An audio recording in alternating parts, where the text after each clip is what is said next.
इस वक्त लाला मूसा और जंग के अंदर जो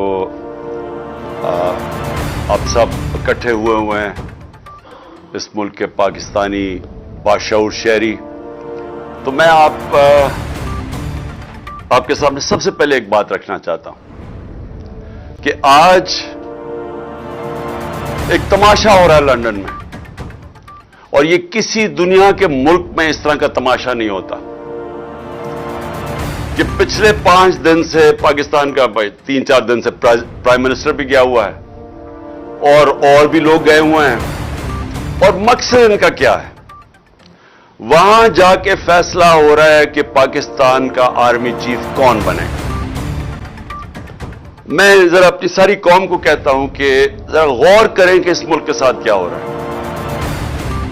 कि जो हमारी नेशनल सिक्योरिटी का सबसे अहम ओहदा आर्मी चीफ का, उसका फैसला किधर हो रहा है? लंदन में बैठ के। फैसला कौन कर रहे हैं? इस मुल्क में एक कन्विक्टेड आदमी, एक सजायाफ्ता आदमी, एक मफरूर झूठ बोल के मुल्क से बाहर गया, दूसरी दफा झूठ बोल के मुल्क से बाहर गया, वो फैसला कर रहा है। उसके साथ और कौन है? उसके बेटे हैं जो इस मुल्क से बाहर भाग के गए एहतसाब से, इनके दौर में, नून लीग के दौर में। और क्यों गए? क्योंकि वो जवाब नहीं दे सकते थे कि अरबों रुपए की प्रॉपर्टीज इनकी लंदन में किधर से आई, और उन्होंने कहा हम पाकिस्तान के शहरी नहीं हैं।